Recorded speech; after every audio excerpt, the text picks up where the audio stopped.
Having a name, a set of club colours and a coach was a fair start for the Dockers, but of course being a footy club is all about having football players. Gerard Neesham established a coaching staff that included Neil Danaher from Essendon and his own former assistant at Claremont in Mark Riley. Between them, they've drawn together some established AFL stars and some of the best available talent from the WAFL.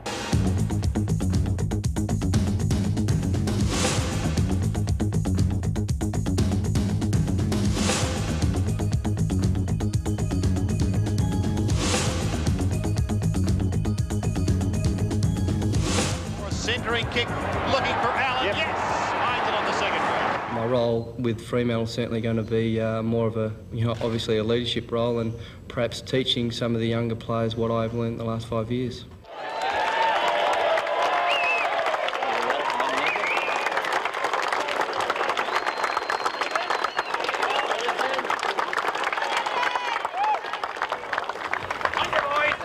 They put you on the spot. How many of the guys out there tonight do you know? I've got to learn 4 names every night, so I should know them all in a couple of weeks. That was fairly easy. There was no real challenge in it, so now we'll just start throwing it around on the different names. And as we throw it, if you don't know the person's name, Robert, Joseph, right,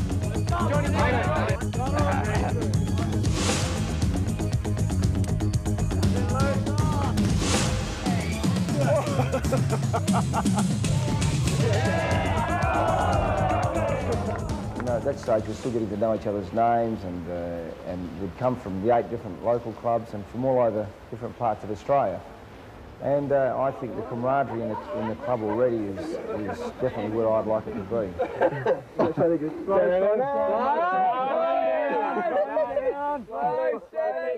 Okay, last staple there in your left hand, Gerard. We've got some pictures of you jumping off a pole about 40 feet up in the air with a blindfold on. So, can you remember that? Yeah. Talk me through it. Well, it's actually a lot easier with a blindfold. That's the truth. I mean, because you're not looking down and worried about what's down. So you get up there, and I suppose it's the end of the day. You're totally confident in the security you have because you're actually harnessed up, and you know the people down there are actually going to pull the harness or pull the rope so you don't fall. So that was really the whole aim, is actually the attachment to your teammates and an attachment to your coaching staff and a bit of trust in them. So to go up that pole, blindfold and jump off was to me no issue because I knew a couple of the blokes hanging on to the end of the rope. Room from behind, hooks it down. Waters has got it, back to goal. He's right on the 50. Has a look towards goal. It's a pretty good effort. Great kick.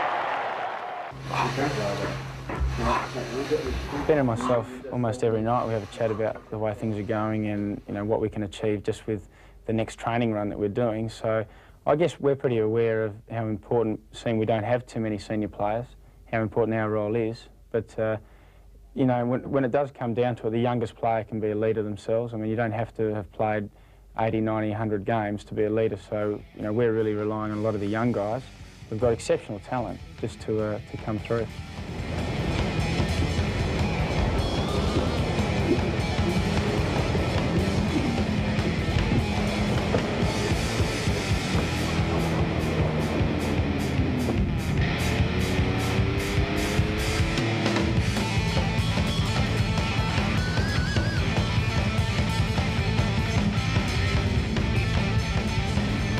What do you like to do away from footy? Oh, pretty much anything to do with the water. It's easy to please me that way. Jet skiing, scuba diving, surfing, just heading down the beach. I mean, that's where I really relax. Those jet skis are fairly hard handlebars, don't they?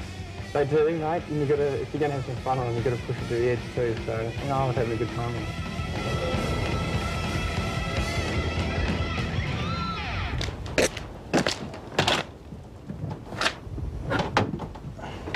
What about the car? Tell me about this car. My car? Oh, mate, I've always liked old cars. Before I had the Mustang, I had a HR, which unfortunately was stolen, but the HR was a good car too, so no, I just like old cars. So what's special about the Mustang? It's mine, mate. No, I always wanted to get a Mustang when I was younger. I sort of always liked the car, so I've got one now, and I'll just have it for a few years yet too. The HR was a fairly stable car. Are you a hoon again now? No, I'm not a rev head. I don't drive around fast, although when I was younger I had a few altercations with the law, but these days with an old car, you've got to look after them, so I sort of just cruise around. With Susanna Carr and Rick Arden, this is 7 Nightly News. Even though we put in a pretty good effort, you always want to win. So, however, our first AFL game, you know, I mean, I keep it all in perspective. I'm a footballer first before I'm, you know, any sort of media personality or anything, but, you know, it's just an interest that I'd like to pursue. You know, the people at Channel 7 have been excellent in helping me get involved, so, you know, I'll see where it takes me. I mean, bottom line is, you know, I want to try and do a good job and have a bit of fun as well, so, yeah, it should be good. Out of defence towards midfield. Wills gathers the bouncing ball. He's got toe. He breaks away. Kicks down towards half forward. Flood is favoured by the kick. Like over here, you walk down the street and no one knows who I am, which is good, because in Geelong... That'll change. Yeah, well, it probably will, I don't know, but you hope it does, I suppose. If you're playing well, people begin to realise who you are, well, it means you're playing well or you're playing very badly, one or the other. But in Geelong, like you know, they're pretty parochial, even though it's not quite as big as Perth or anything like that. But Wills wants it. That's the target. Wills settles in front. From behind, Worsfold, great grab in front. Great work from Wills, who ran 150 metres to get that one. Wills takes him on. Gets by Worsfold. Kicks from 35. Oh, great goal! I'd decided the week previewing up that I've been struggling a bit, and that I'd decided to run with the ball as much as I could. It's just a spur of the moment thing that I took off around the bloke and kicked the goal. The kick started off like it was in the middle of the points, and without the wind or anything, just a bad kick. I think it swung back towards the goals, which was good. So, yeah, no, it was a great feeling.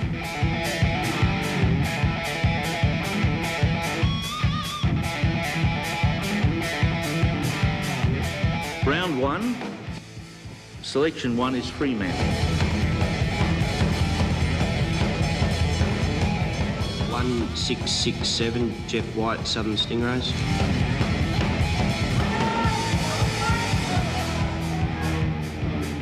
Very excited about going over to Nullarbor, and I'm just looking forward to it. Why? Oh, it's just AFL. I play AFL, new club, 35,000 members. You know, I've got family over there, great support. That's why I'm looking forward to it. Knowing that I'm #1 for Fremantle doesn't mean I'm really #1 in Australia, so that's how I look at it.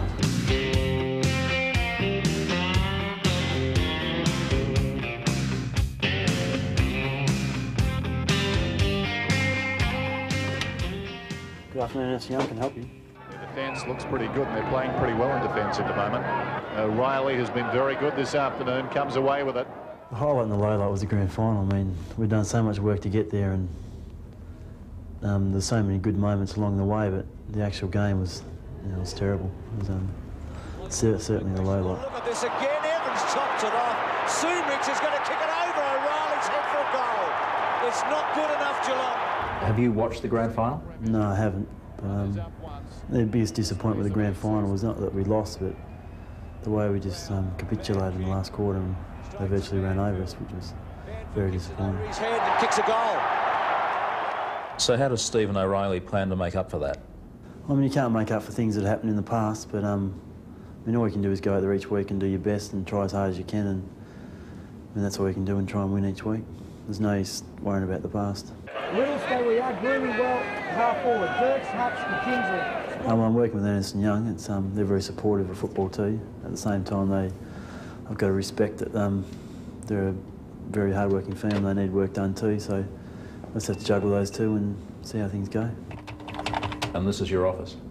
Well, I wish it was, but maybe one day.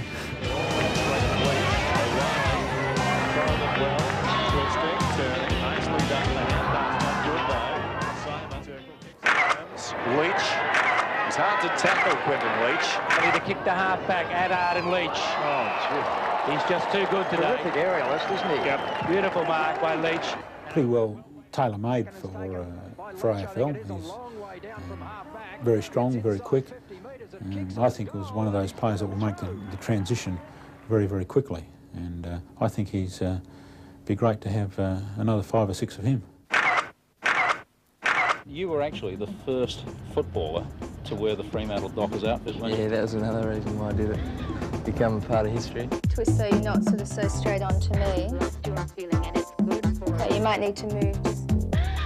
Just forget that you're being photographed. Oh yeah, that happened. I was training for Claremont one night and Jared sort of looked at me and said, you know, you're the one, and I didn't understand what he was talking about. And later on that night he told me that they were going to use me for the big poster, and I wasn't really that interested to start with, because I hadn't, you know, been picked up or anything. The team hadn't really even started yet. But then I thought, you know, it'll be good for me, and why not? So I did it.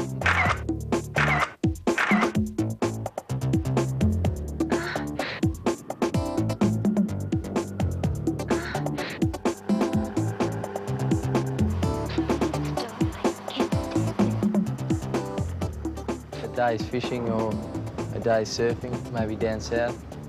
I'll definitely be going down south in my break. It's coming up. So, surfing and fishing, I have to say. What do you want to achieve from football for your future life? Hopefully get to know a lot of people in the football business. Play football, you know, at least for 8 years, I hope, and get enough money then to support myself, and then after that, just continue bringing in money from some sort of business that I get from playing football. And make enough money to go fishing and have a surf. That's right, yeah. Spend my weekends to myself rather than working.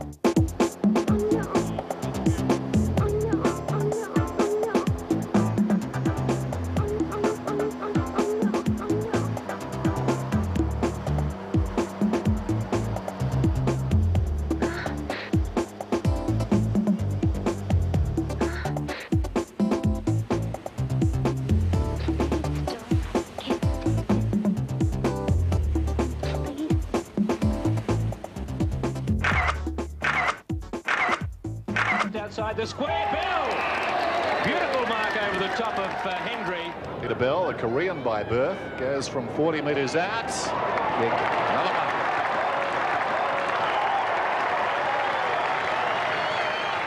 Kick 2 so far this afternoon. He's now got 3, and South's trailed by just 4 points.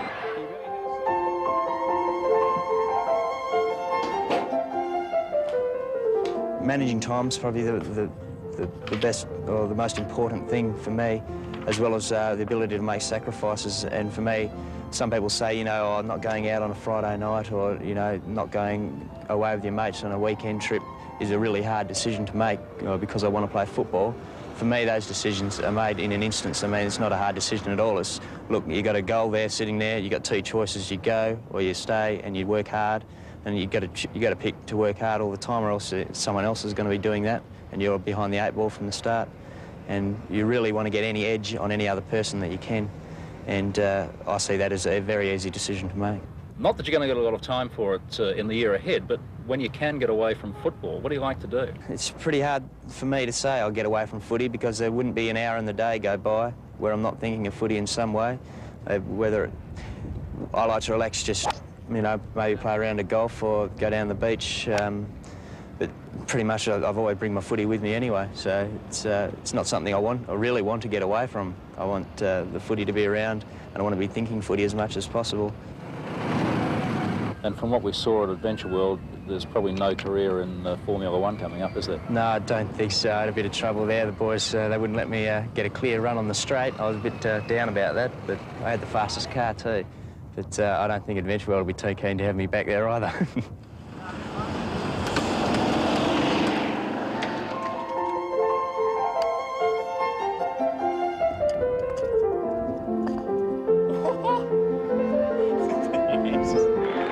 So I think he's one of those players coming from the waffle who really make his mark.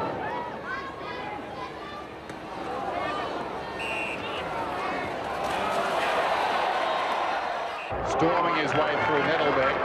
He's aided there by Edwards. I mean, I'd love to make the finals. I mean, there's no reason why we can't, but others will say we'll struggle to win a game. So it's, and if we won between around 8 games, perhaps a few more would be all right. And once again, the run up the wing. Watch him go, a real speedster down towards half forward. We felt that if they could get 5 or 6 wins, that would be a terrific effort in the first year. Now, from observation at this stage, one would have to say that that's a real possibility given the players that they've been able to put together. This is Abraham breaking away. Down towards the wing, going on one of those searching runs again. A little pirouette. I would think that they're going to be unrealistic in Perth. I think they'll probably be aiming and hoping for 7 or 8 wins, and I don't believe that's feasible. I think if they can win 4, they will have done very well. Skipping back was Burrows, a big leap too. Got hands to it, finds the ball brilliantly on the ground. He steps and kicks a goal. And I'm sure they'd like to win a premiership somewhere in the future, but to actually see us working towards that is the most important thing. I've heard, you know, from no games to 10 games to 2 games to 5, and I just like to meet the ones who say no, because I wouldn't mind having a look at that. They'll have their ups and they'll have their downs, but that's what it's all about. I'd like to see them succeed, and it's great to have 2 teams in town where you can go along and get a fair dinkum argument on a Saturday afternoon when they meet.